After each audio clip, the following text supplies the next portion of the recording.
Bismillahirrahmanirrahim. Alhamdulillahi rabbil alamin. Wa afdalus salati wa atamut taslim ala sayyidina Muhammadin wa ala alihi wa sahbihi ajma'in. Subhanaka la ilma lana illa ma 'allamtana innaka antal alimul hakim. Wa la hawla wa la quwwata illa billahil aliyyil azim. Allahumma salli wa sallim wa barik ala sayyidina Muhammadin tibbil qulubi wa dawaiha wa afiyatil abdan wa shifaiha wa nuril absari wal basair wa diyaiha wa qutil arwahi wa ghizaiha wa ala alihi al-athhar wa ashabihi al-akhyar wa ala man ala darbihi sar ila yaumil mahsyar, amma ba'd. Assalamualaikum warahmatullahi Islam wa assalamualaikum warahmatullahi wabarakatuh.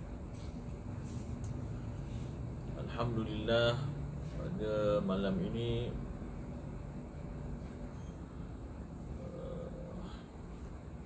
insya-Allah sesi yang terakhir bagi tafsir surah Al-Ikhlas yang kita tangguhkan pada hari Jumaat yang lalu, pada ayat yang keempat. Ba'da a'udzubillahi minasyaitonir rajim. Wa lam yakul lahu kufuwan ahad. Bismillahirrahmanirrahim. Qul huwallahu ahad, Allahus samad, lam yalid wa lam yulad wa lam yakul lahu kufuwan ahad.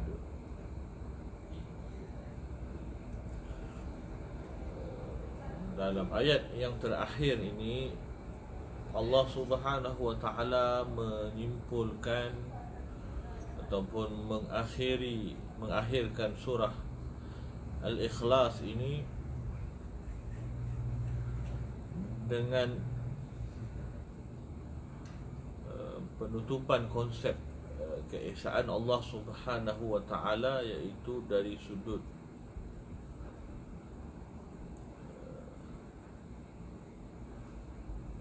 menafikan persamaan ataupun disebut sebagai mukhalafah. Mukhalafah, menyalahi ataupun tidak sama Allah Subhanahu wa taala dengan makhluk ataupun dengan hawadis, benda-benda baharu.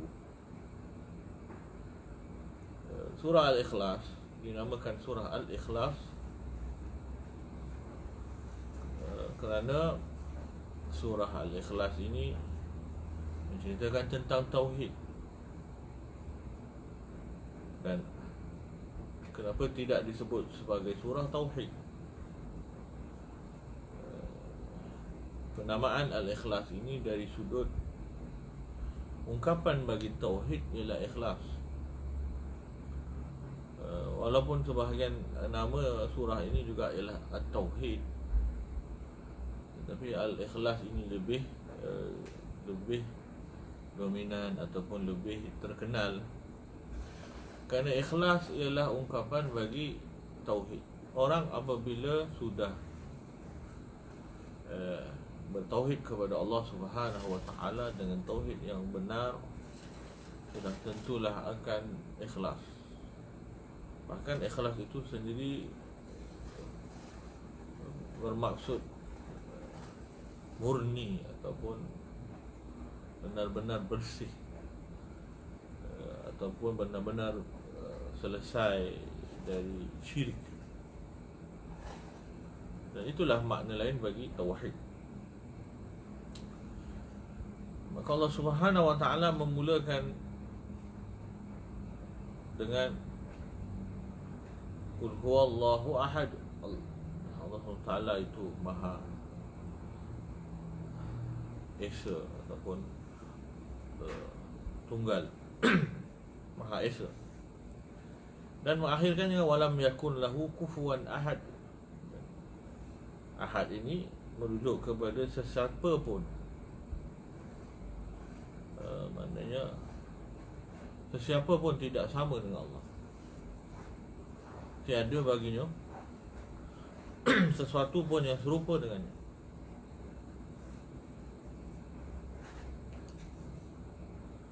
Kalau kita belajar dalam sifat 20 ataupun tauhid, ilmu akidah, kita akan dapati bahawasanya yang terkandung di dalam surah, di dalam ilahiyat, di dalam akidah cabang ketuhanan, kepada bab akidah ada cabang ketuhanan. Maka ada 3 asas yang berkait rapat, yang menjadi tiang seri ataupun induk ataupun asas bagi tauhid, ataupun asas bagi akidah ilahiyah, akidah ketuhanan dalam Islam. Pertama ialah ma'rifah. Pertama ialah ma'rifah. Seseorang itu wajib untuk mengenal Allah Subhanahu wa taala. Jadi di situ ada timbulnya asas bagi bertauhid, iaitu ma'rifah. Asas bagi akidah ketuhanan ialah ma'rifah. Dan kemudian asas yang kedua bagi ketuhanan, akidah ketuhanan, ialah tauhid. Tauhid maknanya dalam akidah ketuhanan ada konsep tauhid, keesaan. Dalam makrifah itu, apakah yang kita bukti kita mengenal Allah Subhanahu wa taala? Buktinya ialah boleh bertauhid kepada Allah. Kemudian asas yang ketiga setelah tauhid ialah tanzih, mensucikan Allah Subhanahu wa taala. Ini yang ketiga, tanzih. Jadi apabila orang belajar akidah bab ketuhanan, orang akan pada mulanya akan melihat sisi makrifah. Adakah orang itu mengenal Allah Subhanahu wa taala? Apa makna mengenal? Maknanya tahu yang wajib kita tahu tentang Allah Subhanahu wa taala dengan bukti dan dalil yang meyakinkan. Itu makrifah. Maksudnya bukan sekadar iman kita taklid, bukan sekadar iktikad kita kepada ketuhanan Allah merupakan taklid, merupakan taklid. Itu yang pertama, iaitu akidah kita bab ketuhanan ini mesti makrifah. Makrifah ini ialah benar-benar tahu yang kita imani itu, bukan sekadar iman secara taklid. Bila tahu ni, maknanya kena ada asas lah kenapa kita percaya. Kita tak boleh percaya sebab orang kata itu ialah itu. Kalau orang kata itu ialah itu, kita percaya orang kata itu ialah itu. Itu bukan tahu tentang itu. Itu ialah percaya orang itu, bukan percaya, bukan tahu benda itu. Faham tak itu? Macam-macam itu, banyak itu. Jadi kita tak boleh percaya sesuatu itu kerana orang kata sesuatu itu ialah itu. Maksudnya kita tak boleh percaya semata-mata orang kata Allah itu Tuhan, maka kita percaya Allah itu Tuhan kerana orang kata Allah itu Tuhan. maka itu iman tetapi bukan makrifah. Itu iman tetapi bukan makrifah. Bukan tahu kepada iman kita. Tahu ini mesti apa sebab kita percaya. Kalau kita percaya Allah itu Tuhan, sebab ayah kita kata Allah itu Tuhan, maka kita tahu tentang ayah kita, tapi kita tidak tahu tentang Tuhan yang kita percaya. Dan kita pun bukan percaya kepada Tuhan, tapi lebih kepada percaya kepada ayah. Begitulah maksud makrifah. Maknanya dalam kepercayaan kepada akidah ketuhanan ini perlu makrifah. Kemudian yang kedua, makrifah setelah makrifah ialah tauhid. Itulah yang menjadi asas bagi kalimah syahadah yang pertama tu. Asyhadu alla ilaha illallah wa asyhadu anna Muhammadar Rasulullah. Jadi di situ kalimah syahadah ini ada dua komponen. Satu apa?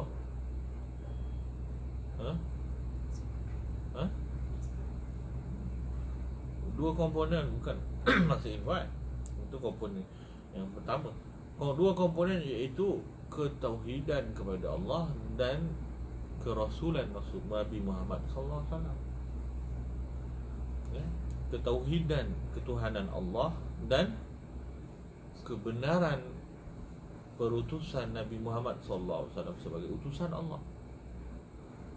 Jadi konsep akidah ketuhanan ini setelah makrifah itu juga penting juga kita faham konsep tauhid. Konsep tauhid. Kemudian antara yang mencemarkan tauhid ialah orang tidak mencapai kepada asas yang ketiga dalam akidah ketuhanan, iaitu tanzih. Itu asas yang ketiga bagi keimanan kepada ilahiyah, ketuhanan. Bab ketuhanan ini perlu ada tanzih setelah tauhid. Makna kata bila kita bertauhid kepada Allah, tidak ada Tuhan yang berhak disembah melainkan Allah, dan tidak ada yang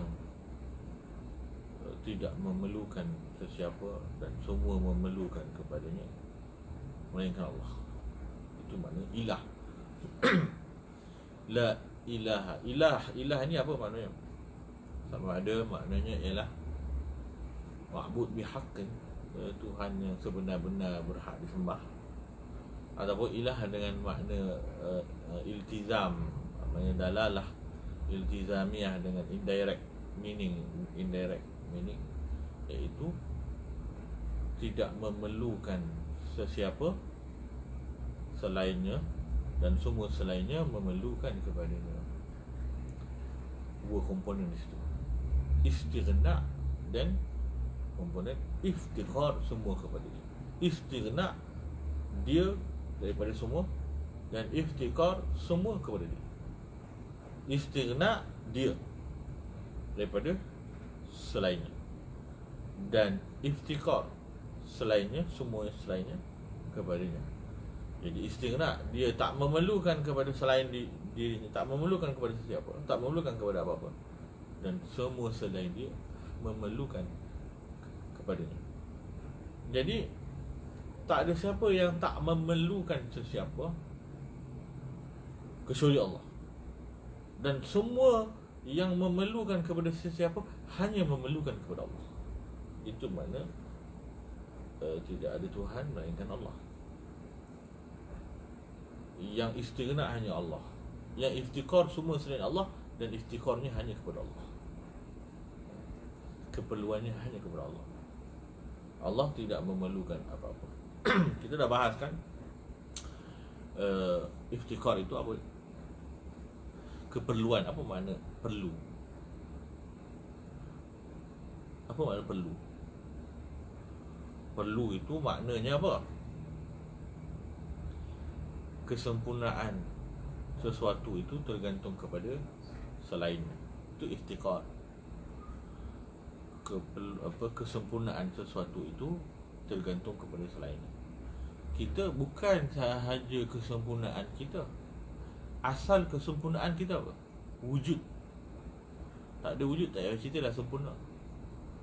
Betul? Asas kesempurnaan kita wujud, sebelum sifat-sifat tambahan yang lain. Kalau tak ada, tak payah cerita dah buat sempurna. Kan?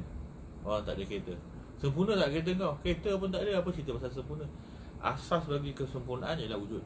Wujud kita pun bergantung kepada Allah. Maka itu iftiqar.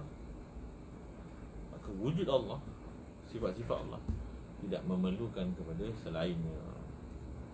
Kerana wujudnya zati. Itu ialah makna ilah.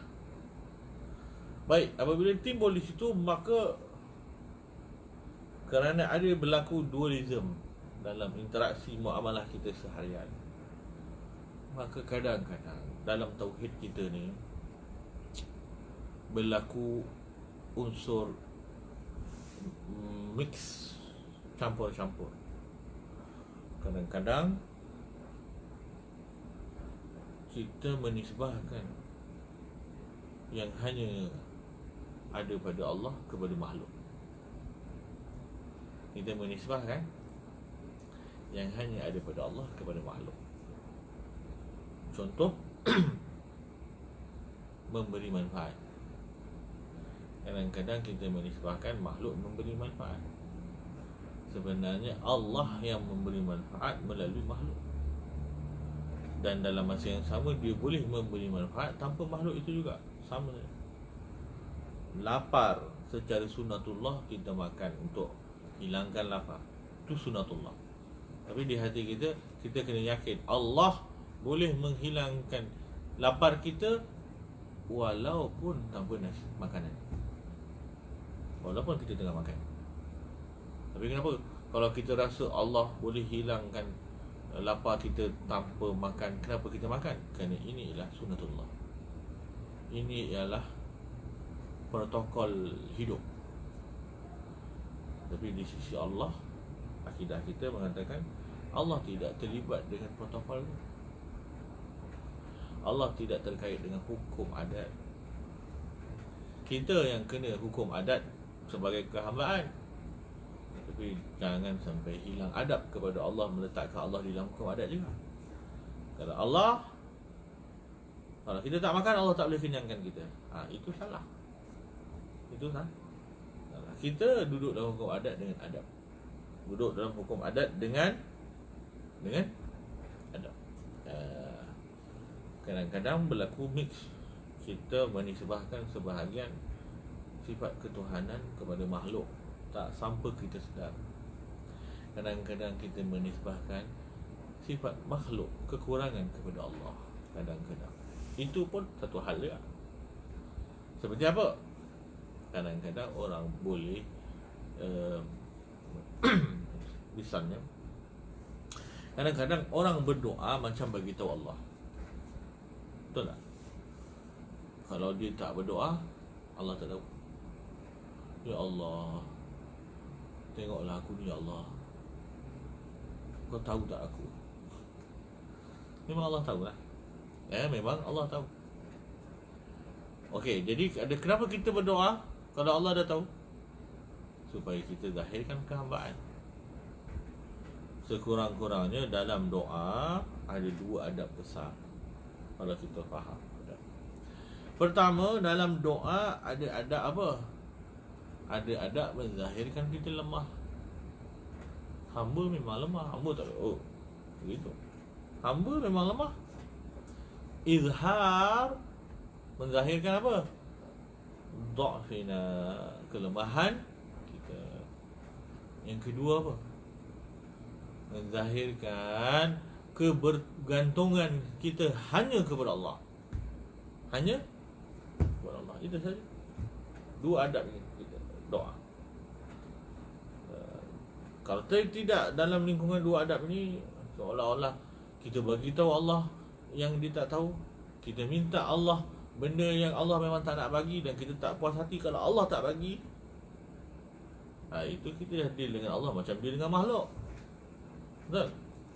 Makhluk kita ada mungkin bolehlah tak puas hati kalau orang tak nak bagi.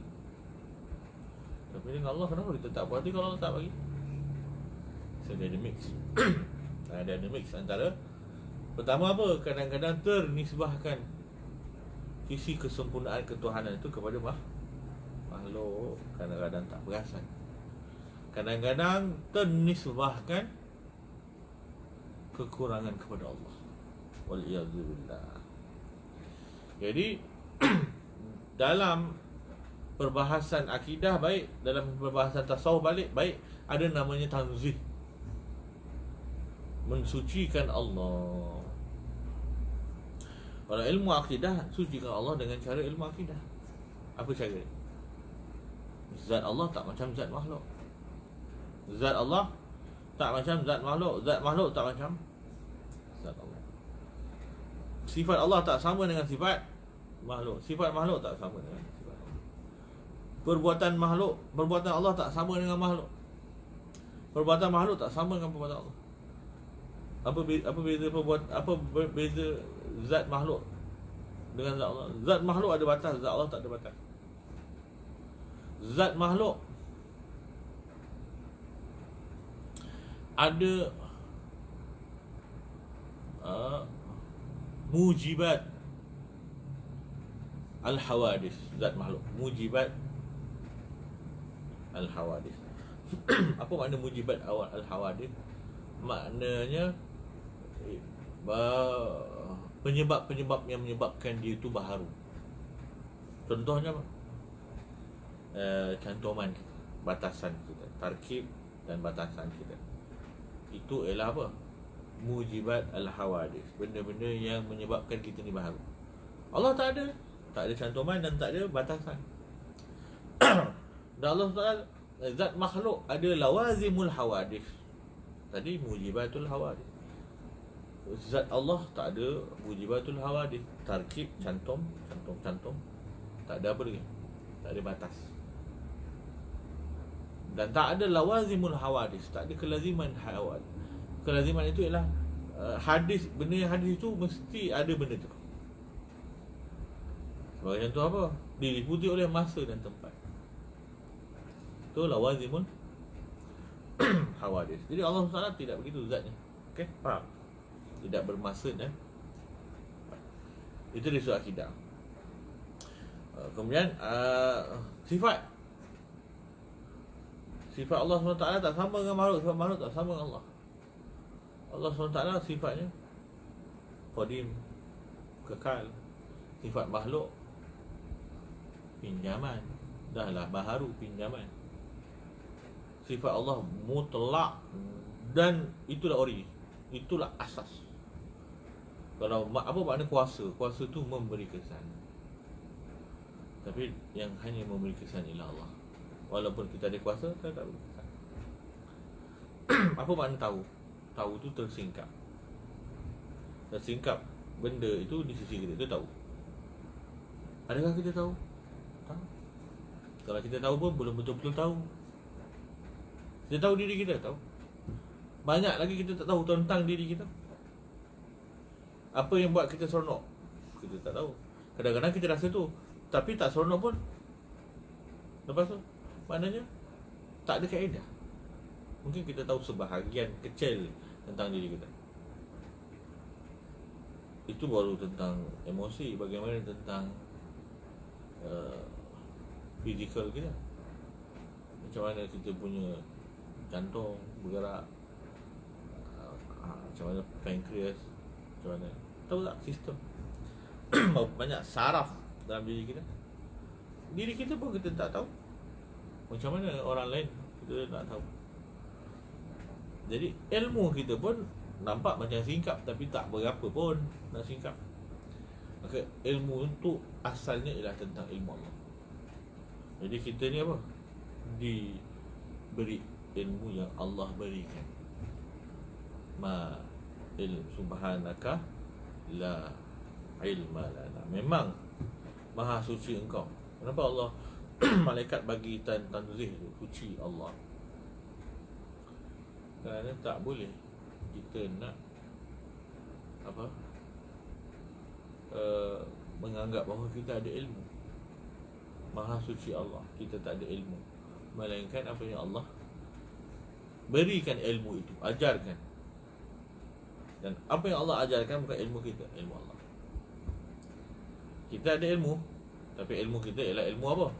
Pinjaman. Jadi kita ada kehendak, kita mengkhususkan apa yang kita nak, tapi menjadi tak pengkhususan kita, belum tentu. Kadang-kadang kita ubah pun apa yang kita nak. Allah SWT tak, dia tidak mengubah apa yang dia nak, kerana dia memegang, dia memiliki kehendak. Kita tak memiliki kehendak kita, berubah-ubah kehendak kita. Kita selalu cerita, ada orang pergi kedai makan. Saya ni daripada rumah, kedai kotiau sana, kotiau char kotiau, sedap char kotiau kerang. Pergi kedai char kotiau kerang, baru sampai kedai char kotiau, tengok orang tu, orang apa tu? Sate. Sate nampak sedap. Hello, pergi yang tu lah, sate. Kita, tadi kita nak datang sini makan char kotiau, tak jadilah, tu nampak macam sedap.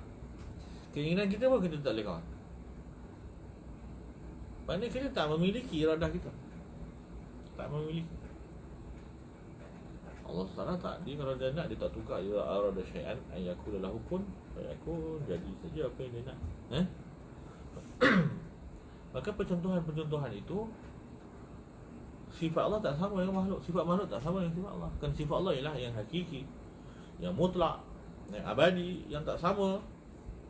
Itu makna walam yakun lahu kufuwan ahad. Tak ada sama. Sifat pun, perbuatan pun tak sama. Perbuatan Allah memberi kesan kepada kita. Kita buat tapi tak beri kesan kepada sesama kita, apatah lagi kepada kita pun tak beri kesan. Kepada orang lain dan lagilah, kepada kita pun tak beri kesan. Betul? Kita cuba gembirakan diri kita, kadang-kadang tak boleh gembirakan diri kita. Lepas tu macam mana kita nak gembirakan orang lain pun lagi lah, tak boleh. Kan? Begitu juga nak mengayakan orang ataupun nak menyembuhkan orang. Doktor saja, macam mana nak sembuhkan orang kalau tak ada izin Allah? Kebanyakan orang pergi doktor pun ialah untuk doktor beritahu engkau tu memang sakit, tak boleh nak buat apa dah. Ni kan, ada setengah kes memang macam tu. Pergi jumpa doktor untuk tahu sakit je, tapi tak tahu macam mana nak sembuh. Doktor pun ada harapan dah ni. Ya Allah, aku ni nak mati dah. Pening-pening kepala, dengar tengok doktor tu mati dulu. Ada doktor yang buat operation pakai jantung kan, tengah-tengah buat operation jantung dia mati. Tengah-tengah operation orang mati. Letih kan operation. Jadi ala kulihan, macam mana dia tidak memiliki penyembuhan nak menyembuhkan? Jadi apa fungsi doktor? Bagi tahu saja lah, kau ni teruk sangat paru-paru ni, jangan merokok lah. Habis doktor merokok. Memang doktor merokok, dia tak tengok paru-paru dia.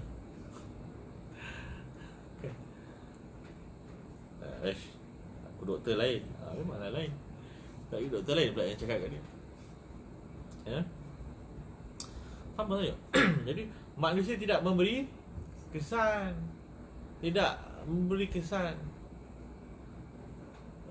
kepada dirinya, apatah lagi kepada selainnya. Itu manusia. Jadi af'al tak sama dengan af'al Allah. Af'al Allah beri kesan. Af'al Allah beri kesan. Allah beri rezeki.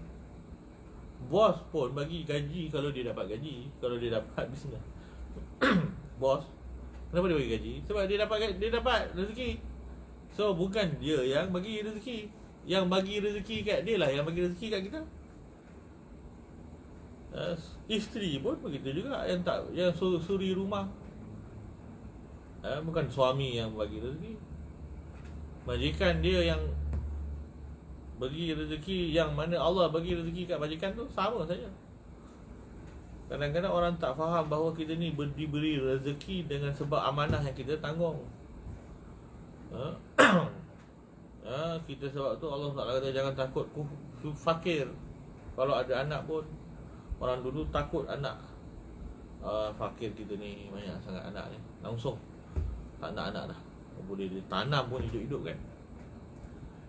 Dia tinggal kalau boleh anak lelaki je lah. Anak lelaki ni besok boleh kerja, tolong orang, tolong keluarga kan, jaga. Maka Allah Ta'ala tegur, jangan kamu bunuh anak-anak kerana takut kepada kefakiran. Allah Subhanahu Wa Ta'ala yang beri mereka rezeki dan kamu. Allah sebut beri rezeki kepada mereka dan kamu. Mereka dulu kepada kamu. Maknanya Allah yang akan beri rezeki kepada mereka, tetapi akhirnya kamu dapat rezeki sebab Allah nak beri rezeki untuk mereka. Kamu anak-anak asbab. Orang-orang yang di bawah amanah kita ni selalunya kadang-kadang menjadi asbab. Kita tak rasa bahawa kita ni dapat rezeki dengan tanggungan kita. Ada orang kaya sebab dia beri derma kepada orang miskin, maka akhirnya dia terlupa lah dan lalai, sibuk. Akhirnya sampai satu tahap kayanya menyebabkan dia tamat lah. Dia lupa lagi, dia dah tak nak bagi rezeki, tak nak bagi sedekah. Akhirnya dia jadi miskin. Dan dia ingat bahawa sebenarnya dia bagi dia belanja itu, dia infak itu sebab dia kaya. Tak, bukan dia infak kepada orang miskin sebab dia kaya, tetapi Allah kayakannya untuk Allah bagi rezeki kepada orang miskin melalui dia. Kalau dia bukan lagi sebab untuk Allah beri orang miskin itu makan, Allah akan berhentikan dia di situ dan Allah bagi orang miskin itu makan dari sebab yang lain.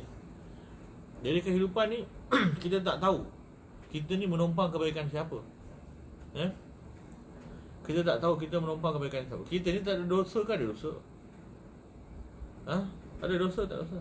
Mujur ada rumah kita satu bayi, budak-budak yang tak ada dosa, maka kita memberi makan untuk dia, maka Allah beri rezeki kerana kita ni amanah ataupun menjaga orang yang ada anak kecil. Sebab tu orang dulu jaga je anak orang, tak ada masalah. Anak angkat dan sebagainya. Miskin pun miskin lah. Sayyidina Abu Talib misalnya jaga Nabi SAW, bukan kerana kaya, tetapi amanah. Buatlah, hidup ini memang macam tu, menjadi asbab kebaikan orang lain. Sebenarnya kita mungkin menumpang kebaikan orang, kita tak tahu.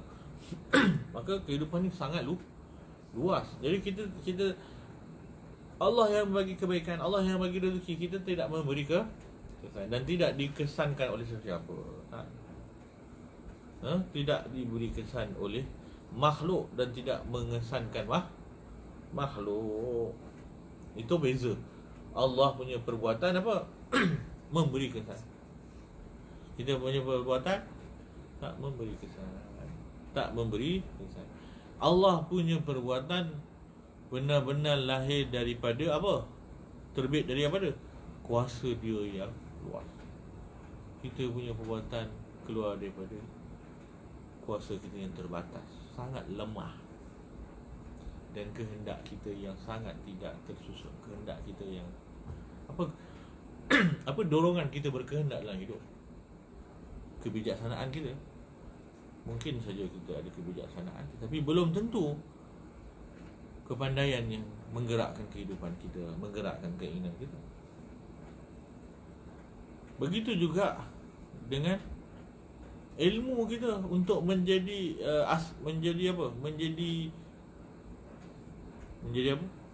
menjadi tempat terbitnya kehendak.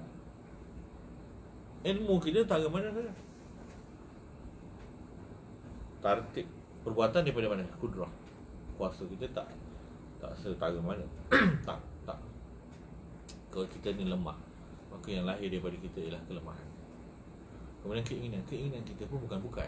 Keinginan kita macam-macam hal. Orang boleh bergaduh dengan sebab makanan. Komplain ni apa hal tak sedap ni, akhirnya dia pergi buang dalam tandas. Kalau sedap pun, itu pun komplain. Orang komplain dengan benda yang bukan-bukan, kerana keinginannya dalam mengukur yang bukan-bukan, berbanding keinginan Allah yang sangat sempurna. Sempurna daripada apa? Ilmu kita macam mana? Ilmu kita tak ada apa-apa. Ilmu Allah itu bijaksana, maha bijaksana. Kerana perbuatannya lahir keluar daripada perbuatan kudrahnya yang maha sempurna. Dari kudrahnya mengikut iradahnya yang maha sempurna, yang mana iradahnya mengikut ilmunya yang maha sempurna. Jadi perbuatannya maha sempurna. Kita, maka sebab itu walam yakun lahu kufuwan ahad. Tak sama, tak sama dia dengan makhluk. Tak ada satu pun makhluk sama dengan dia. Kenapa? Sisi dari banyaklah sisi. Itu secara akidah saja. Maka secara tasawuf pun membahagikan tanzih, tetapi bukan dengan konsep teori begitu. Bagaimana dibahaskan tanzih orang sufi? Ialah dengan membetulkan keakuan kita, agar keakuan kita ini jadi cerminan melihat kepada keakuan Allah. Beza kehambaan dengan keakuan, beza jauh. Hamba ni tak ada aku dah depan Tuhan dia. Aku ni dah tak ada hamba dah depan Tuhan dia. Terbalik kan? Sejak bila kita kata aku di hadapan Allah, maka kita akan berhadapan dengan aku yang lebih besar. Untuk orang letih kerana menghadapi akunya Allah. Dia kata aku, Allah bagi sikit je penzahiran akunya Allah, hilang kita punya aku. Fir'aun, aku Fir'aun aku tak. Ana rabbukumul a'la, aku. Allah tunjuk sikit je, tak payah susah lah. Hantar air je, air kita buat minum. Tapi air tu matikan Fir'aun. Air matikan Fir'aun. Fir'aun ni ahli sihir keliling. Ahli sihir keliling mati dengan air. Dan Allah kekalkan tubuhnya untuk kita lihat. Ini orang punya aku, tengok aku dia begini. Itu pelajaran besar untuk tanzih. Kita mensucikan diri kita daripada ananiyah. Kerana itu ilmu akidah sufi, tauhid sufi bermula dengan kulluka syirkun khafi. Semua diri kau tu sekutu kepada Allah. Bukan matan arsalan, matan tauhid arsalan, tapi tauhid sufi. Mula-mula dengan kulluka syirkun khafi. Semua kamu itu syirik tersembunyi. Semua kamu, diri kamu syirik tersembunyi. Sebab aku kamu boleh hilangkan lihat akunya Allah. Sifat kamu merasa sempurna, merasa hebat, merasa orang pandang kita dengan yang kita ada. Lupa bahawa Allah sedang menzahirkan itu untuk kita pandang Allah, untuk orang pandang Allah melalui kita. Tetapi kita pandang diri kita, dan kita ingat orang lain pandang kita, dan kita kata orang lain patut pandang kita. Nabi SAW itu simbol kesempurnaan makhluk. Tetapi setiap kali dia ajak orang tengok dia, ialah ajar agar orang tengok Allah melalui dirinya. Benar kata Nabi SAW kata, ana sayyidu waladi Adam. Aku ni memang penghulu anak kepada anak-anak Adam. Wala fakhar, tapi aku tak pernah bangga.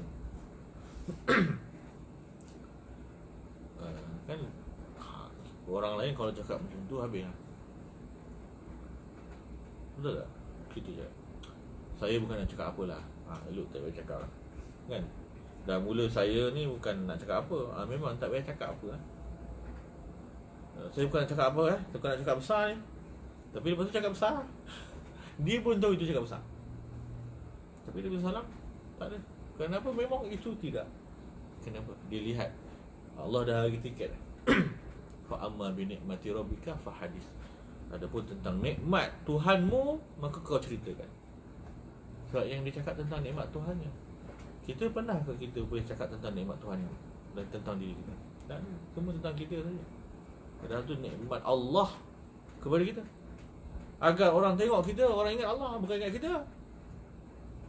InsyaAllah Allah bagi dia macam tu soleh. Mudah Allah bagi aku soleh juga. Allah lah. Maka Nabi SAW ketika para sahabat melihat Nabi SAW, bahkan Nabi SAW memang suruh melihat Nabi SAW supaya melihat Allah. Mana ada orang sahabat melihat Nabi SAW tak lihat Allah? Mana ada orang sahabat tak melihat Nabi SAW, mereka tak melihat Allah? Semua melihat Allah. Keindahan Nabi SAW, Nabi SAW pun ialah simbol kepada keindahan Allah dalam makhluk. Bahkan para sahabat itu kalau dah masuk syurga pun tak melihat Rasulullah SAW ni. Simbol kesempurnaan tu ada pada Rasulullah SAW. Syurga itu Rasulullah SAW. Kerana Nabi SAW tu ialah kosong yang sepenuh. Apabila dia betul-betul kosong, maka dia betul-betul semua penzahiran Allah SWT yang maha sempurna Allah zahirkan dalam bentuk makhluk pada Rasulullah SAW. Maka bukan manusia sahaja melihat Allah pada Nabi SAW. Bukan zat Allah. Orang zat Allah tak ada. Kita tak bincang pasal zat. Zat ni bukan, zat ini bukan tentang perbahasan kita. Kita berinteraksi dengan sifat. Kalau zat orang dah fana lah, berinteraksi dengan sifat kesempurnaan Allah. Ma arsalnaka illa rahmatan. Rahmat tu sifat ke zat? Sifat. Akhirnya orang berkomunikasi dengan rahmatan lil alamin. Bila rahmatan lil alamin, bukan sahaja manusia, haiwan pun minta tolong. Tak pernahlah haiwan minta tolong manusia selama ni. Pernah? Tak ada. Paling kuat pun kita yang bawa haiwan pergi klinik haiwan. Kalau dia duduk kat tepi jalan, dia tak pernah pun pergi klinik haiwan. Siapa yang bawa haiwan pergi klinik haiwan? Kan manusia juga. Kau nampak haiwan beratur, ambil scan 36, okey, masuk. Tak ada, haiwan tak ada pergi klinik.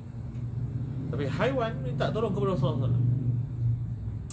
Kena lihat Allah, bukan lihat zat diri Nabi Muhammad SAW. Lihat. Kalau mereka tidak melihat Allah, mereka buat syirik lah kan. Haiwan mana ada syirik? Ada syirik kan? Tak. Maka melihat tauhid Allah itu terzahir pada kesempurnaan Rasulullah SAW. Dan Rasulullah SAW bagi perhatian kepada makhluk, kerana dia tahu penzahiran kesempurnaan Allah ada dalam diri. Kalau kucing minta tolong kita pun belum tentu kita tolong. Tepi kan, kucing datang nak makan, tepi. Macam mana nak minta tolong? Tapi Nabi SAW, Allah zahirkan dalam diri dia kesempurnaan Allah. Jadi haiwan datang minta tolong, Nabi SAW tolong. Banyak kerja lain, banyak. Bukan Nabi SAW duduk saja. Mana ada sahabat nak tolong? Tak, Nabi SAW hidupnya masanya sangat detail. Tapi ada unta nak tolong, sakit, kena dengan tuannya kan. Banyak kisah-kisah. Bahkan tunggul pun menangis. Jadi Allah SWT tak perlu. Kenapa Allah nak sibukkan Nabi SAW dengan benda-benda ni? Batu bagi salam, kan sibuk. Itulah tajalli tauhid itu. Nabi SAW menikmati tauhid, menikmati bahawa Allah menzahirkan kesempurnaan Allah, dan dia ialah sebagai asbab yang paling besar untuk kebaikan makhluk. Untuk orang yang tenggelam dalam mahabbah Nabi SAW, mustahil syirik. Orang yang tak faham mahabbah ni, asyik syirik kat orang ni. Bid'ah syirik. Macam mana kau faham syirik? Minta tolong orang mati syirik, minta tolong orang hidup tak syirik. Kenapa? Sebab orang mati tak boleh buat apa-apa, orang hidup boleh buat apa-apa. Itulah syirik. Engkau lah syirik. Yang mati dan yang hidup dulu tak boleh buat apa-apa, melainkan dengan izin Allah. Kalau dengan izin Allah, yang hidup pun boleh, yang mati pun boleh dengan izin Allah. Macam mana kau tak faham tauhid? Macam mana kau syirik ke orang ni? Kenapa orang yang tenggelam dalam mahabbah Rasulullah SAW tak pernah syirik? Kenapa nak syirik? Para sahabat Nabi SAW berebut apa? Tabaruk rambut Nabi SAW. Ini budaya apa ni? Apa ni? Tauhid macam mana ni? Apa tauhid ni? Itulah tauhid. Tawassul, tabaruk, itulah tauhid. menangis di makam Nabi SAW. Itulah tauhid, bukan kuburiyun. Apa? Abu Ayyub Al-Ansari menangis. Ini para, bukan saja Abu Ayyub, Sayyidina Abu Bakar nak dimakamkan di sebelah Rasulullah. Sayyidina Umar minta kepada Aisyah untuk dimakamkan sebelah Rasulullah. Penting sangat ke kubur ni? Penting sangat ke kubur? Kenapa tak penting? Kenapa tak penting? Di sisi ahli mahabbah, yang minta nak dikuburkan sebelah Rasulullah SAW ni bukan orang-orang kecil, anak. Ini penghulu tauhid, Sayyidina Umar. Nak dimakamkan sebelah Rasulullah SAW. Ni orang cerita orang nak ziarah. Ini orang nak meninggal pun sebelah Nabi SAW. Jadi kenapa kita tak faham tauhid itu? Kerana tak sampai tahap mahabbah itu. Tak sampai tahap mahabbah. Jadi orang kalau tidak sampai tahap mahabbah sahabat, hanya kerana sahabat tu sahabat, maka mereka tak berani cakap apa-apa. Kalau tidak, mereka dah syirikkan dah. Ini syirik, itu syirik. Sama macam Zulkhuwaisirah, yang tak faham apa itu iman, tak faham apa itu adil, tak faham apa itu mahabbah, sampai boleh komplain Nabi SAW. Jadi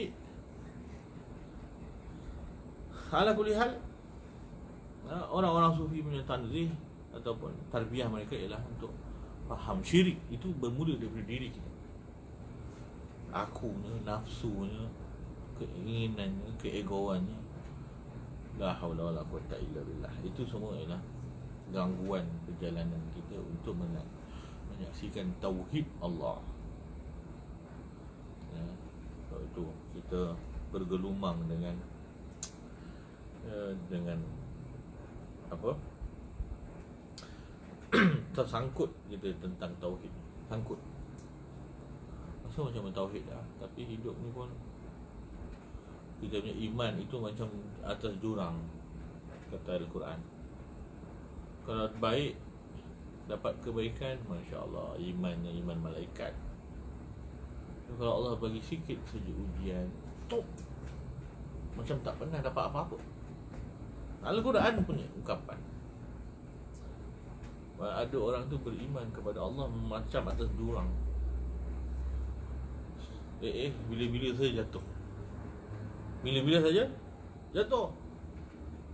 Dapat kebaikan, itma'anna, tenang, hidup ni Masya Allah, imannya malaikat. Tapi bila Allah beri kita nak ujian, jatuh ke bawah, seolah-olah macam tak pernah dapat apa-apa. Seolah-olah macam tak pernah dapat apa-apa. Tapi macam mana dengan orang ni Allah beri nikmat, ketika dia berlayar di atas kapal mencari rezeki ke apa ke, mestilah ada sebab, takkan layar saja-saja. Orang sekarang memang nak habiskan duit dengan kapal mewah, tetapi orang dulu berlayar lah, adalah sebab. Dengan seronok-seronok berlayar, datang ombak, datang ribut, akhirnya cari Allah. Cari Allah dalam surah Yunus, surah tentang air, tentang laut. Datang ombak, akhirnya minta Allah SWT, da'allah. Akhirnya minta Allah SWT, kalau selamatkan, Masya Allah, syukur habis, Engkau lah Tuhan sebaik-baiknya. Allah lepas. Allah lepaskan apa jadi? Ka'alam yadu'una ila durrim massah, seolah-olah macam tak pernah berdoa kepada kami ketika ada musibah. Lupa tu Allah.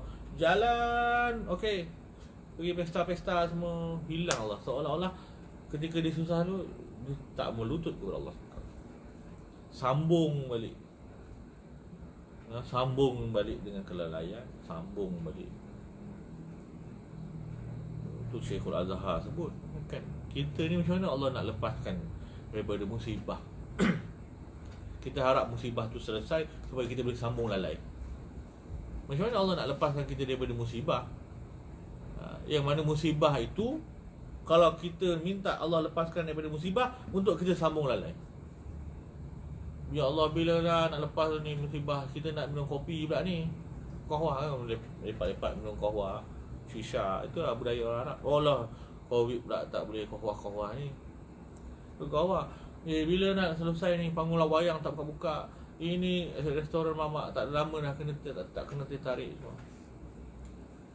Kan?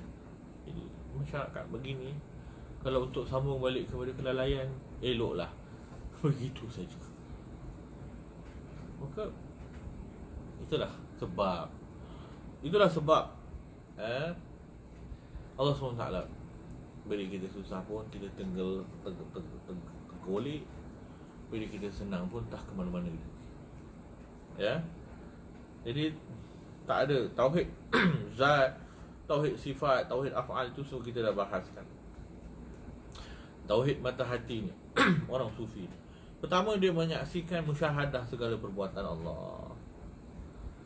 Dia melihat Allah ni yang gerakkan semua. Dia melihat Allah yang gerakkan semua.